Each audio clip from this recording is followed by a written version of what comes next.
रही है। आपको बता दें इस वक्त की बेहद बड़ी खबर हरियाणा से सामने आ रही है। सोनीपत में कोरोना को लेकर बेहद बड़ी खबर सामने आ रही है। सोनीपत में 5 नए केस सामने आए। आपको बता दें सोनीपत ऐसा जिला जो कि पहले दिन से रेड जोन में है। 105 हो गई है अब संक्रमितों की संख्या और लगातार मामलों में इजाफा होता जा रहा है। 5 मरीजों में 3 महिलाएं और 2 पुरुष शामिल हैं। आपको बता दें तो सोनीपत से बेहद अहम खबर सामने आ रही है, जहां पर कोरोना को लेकर बड़ी खबर है। कोरोना संक्रमितों के आंकड़े में इजाफा 5 नए केसेस के साथ और अब संक्रमितों की संख्या बढ़कर 105 हो चुकी है। सोनीपत पहले ही दिन से रेड जोन में है। 5 मरीजों में आपको बता दें कि 3 महिलाएं और 2 पुरुष शामिल हैं।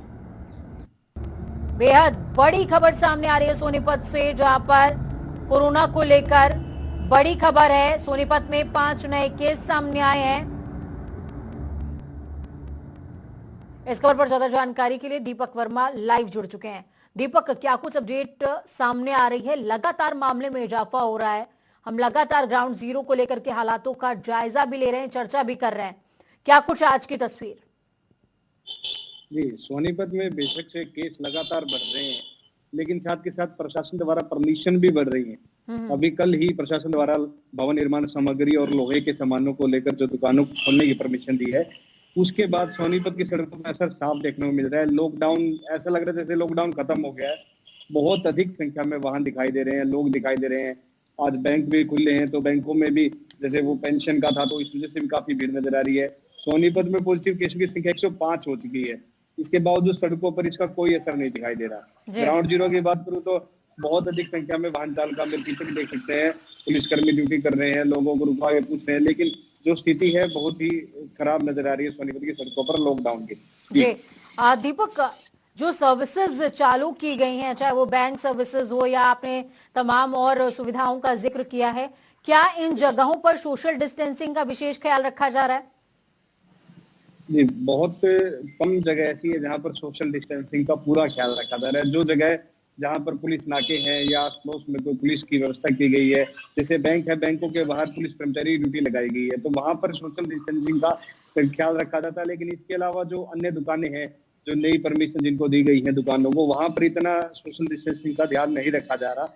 इसकी वजह ये भी है कि वहां पर पुलिस कर्मियों की मौजूदगी नहीं है, कोई अधिकारी नहीं है। दुकानदार एक बार बोलता है तो उसके बाद भी अगर लोग कोई खड़े हैं तो वो सोशल डिस्टेंसिंग अगर अपने आप मान लेते हैं तो ठीक है, वरना कोई भी किसी की बात नहीं मान रहा है और सोशल डिस्टेंसिंग का कोई ख्याल नहीं रखा जाता। जी जी दीपक, लेकिन मौजूदा स्थिति में जिस तरीके से आपने जिक्र किया है कि पुलिस वाले मौजूद नहीं है, तो लोग भी अवेयर नहीं है, तो ग्राउंड जीरो पर देखकर क्या लगता है कि अब लोगों को जागरूक होने की जरूरत है? हर वक्त पुलिस वाले डंडा लेकर के तो नहीं खड़े हो सकते हैं। जी बिल्कुल, ये यहाँ पर लोगों में जागरूकता की साफ कमी नजर आ रही है। अब सड़क पे अगर किसी वाहन चालक को रोक के उनसे पूछताछ की जाती है, उनसे पूछा जाता है कि कहाँ जा रहे हैं, तो वो कोई ना कोई ऐसा काम बता देते हैं कि कोई राशन लेने जा रहा है, कोई बैंक के नाम पे जा रहा है। लेकिन जो जागरूकता लोगों में चाहिए मास्क लगाने को लेकर, सोशल डिस्टेंसिंग को लेकर, लेकिन वो जागरूकता यहाँ दिखाई नहीं दे रही है सोनीपत में सड़कों पर। खास तौर पर जो अभी मैं गीता भवन चौक पर खड़ा हूँ, शहर का सबसे प्रमुख चौक है। हर 1 मिनट में तकरीबन 2 से 3 गाड़ियां आपको यहाँ से निकलती दिखाई देंगी, और जो लोग पैदल चलने वाले हैं वो भी काफी संख्या में यहाँ से आना जाना कर रहे हैं। तो लोगों में जागरूकता की कमी साफ तौर पर देखी जा सकती है। जी जी बिल्कुल दीपक, आपने जिस बात का जिक्र किया है वो आपके पीछे भी नजर आ रहा है। गाड़ियों का जो लवाजमा है, साफ तौर पर आते जाते लोग नजर आ रहे हैं। दीपक, एक बात का और जिक्र करेंगे, दर्शक भी ये जानना चाहेंगे कि सोनीपत में शहर को सैनिटाइज करने का काम कैसे चल रहा है? क्या रेगुलरली सैनिटाइजेशन का काम चल रहा है या इसमें भी ढील देखने को मिल रही है?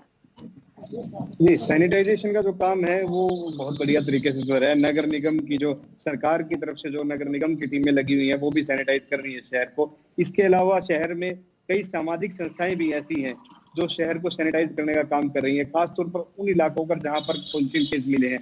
कंटेनमेंट जोन है, जहाँ पर बफर जोन जहाँ बनाए गए हैं, वहां पर सैनिटाइजेशन का काम बहुत अच्छे तरीके से हो रहा है। लेकिन वो शहर की जो सामाजिक संस्थाएं हैं या कुछ राजनीतिक पार्टियों के लोग हैं, उनको मिलाकर स्थिति की बात करूं तो सैनिटाइजेशन का बहुत अच्छा काम है। सरकारी स्तर पे तो बिल ज्यादा बन रहा है, सैनिटाइजेशन का काम थोड़ा कम ही दिखाई देता है। जी दीपक, तो फिर क्या वजह मानी जाए ग्राउंड जीरो पर कि आंकड़ों में लगातार इजाफा हो रहा है? क्योंकि सैनिटाइजेशन होना, किसी भी जगह का रेगुलरली होना, ये अहम कड़ी होता है। लोगों के द्वारा नियमों का पालन करना अहम कड़ी होता है। लोग नियमों की अवहेलना कर रहे हैं, जागरूकता की कमी है, या फिर प्रशासन की तरफ से ढील बढ़ती जा रही है? किन वजहों को कारण माना जाए, क्योंकि सोनीपत पहले दिन से ही रेड जोन में है? जी, सोनीपत में जो लगातार आंकड़े बढ़ रहे हैं उनका सीधा संपर्क दिल्ली से है। जो 105 केस हैं उनमें से तकरीबन 90 से 95 केस ऐसे हैं जो सीधे तौर पर दिल्ली से जुड़े हुए हैं। उन 90 से 95 केस में से भी तकरीबन 50 के करीब केस ऐसे हैं जो आजादपुर मंडी के कारण जुड़े हुए हैं। आजादपुर मंडी में जो सब्जी विक्रेता सोनीपत के जो किसान है जो वहां सब्जी लेके जाते हैं, कुछ आड़ती हैं, कुछ वहां पर काम करते हैं, तो ऐसे जो लोगों की संख्या है वो काफी पॉजिटिव है। तो इस वजह से सोनीपत में जो दिल्ली का कनेक्शन है उसकी वजह से बहुत जो आंकड़ों में बहुत फर्क आता है सोनीपत के। सोनीपत शहर की जिले की बात करूं तो अन्य जो मामले हैं वो दिल्ली से जो अलग है वो बहुत कम संख्या में, जो दिल्ली से जुड़े हैं वो ही ज्यादा संख्या में है। दिल्ली पुलिस के कर्मचारी हैं, दिल्ली स्वास्थ्य विभाग के कर्मचारी हैं, उनकी गिनती तो दिल्ली में की गई है, लेकिन उनके जो परिजन पॉजिटिव आ रहे हैं उनकी गिनती सोनीपत में की जा रही है, जिसकी वजह से सोनीपत में इतना बड़ा आंकड़ा कोरोना संक्रमितों का आपके सामने है। जी दीपक, लगातार बात जनता टीवी कर रहा है, ग्राउंड जीरो पर हम उतर भी रहे हैं, सीमाओं का जायजा भी ले रहे हैं। क्या लगता है आपको, एक अहम वजह ये हो सकती है कि सीमाओं पर जो लोग आने जाने वाले हैं, चाहे वो एसेंशियल सर्विसेज से जुड़े हुए हों, चाहे जैसे भी लोग आ रहे हैं, परमिट लेकर के आ रहे हैं या जैसे भी आ रहे हैं, उनको थर्मल स्कैनिंग के बिना आने दिया जा रहा है? क्या ये अहम वजह एक हो सकती है? थर्मल स्कैनिंग के नाम पर सिर्फ स्कैनर का एक वो टेम्परेचर जो मापने का यंत्र है वो ही पुलिस कर्मचारी यूज कर रहे हैं। जो बॉर्डर पर जो हालात है, बॉर्डर हालांकि सील है, आने जाने वाले लोगों को रोका जाता है, लेकिन एसेंशियल सर्विस और जो जिन लोगों को छूट मिली है, अभी 2 दिन पहले प्रशासन की तरफ से जो कुंडली और राई में उद्योगपति हैं उनको भी छूट दी गई थी कि आप आए और अपने उद्योग शुरू करें। हालांकि उन्हें एक शर्त ये भी रखी गई थी कि आपको हरियाणा में आने के बाद हरियाणा में ही रहना पड़ेगा, दिल्ली नहीं जाएंगे। लेकिन इस वजह से जो स्थिति बनी हुई है थर्मल स्कैनिंग की, जो आप बात कर रहे हैं, थर्मल स्कैनिंग का कोई इस्तेमाल नहीं हो रहा है। सिर्फ टेम्परेचर मापने के लिए एक छोटी सी गन है, उसका इस्तेमाल करते हैं। उसके अलावा कोई अन्य कोई उपकरण नहीं है जिससे आप किसी की जांच कर ले। कोई टेस्टिंग का ऐसा कोई सामान वहां रखा नहीं जाता कि जो आने वाला व्यक्ति अगर कोई संक्रमित दिखता है तो उसकी टेस्ट की जाए। ऐसी स्थिति में जिसका टेम्परेचर बढ़ा हुआ दिखता है बस उसे तुरंत नागरिक अस्पताल भेजा जाता है। और इसके अलावा बॉर्डर पर और कुछ कोरोना को लेकर और कुछ काम ऐसा नहीं हो रहा है। जी चलिए दीपक, बहुत बहुत धन्यवाद हमारे साथ जुड़ने के लिए, अहम तस्वीरें साझा करने के लिए। ग्राउंड जीरो पर लगातार नजर बना करके रखिए, क्योंकि हम जनता की जिम्मेदारियों को, उनके दिए दायित्व को बखूबी समझते हैं और अपनी जिम्मेदारियों का निर्वहन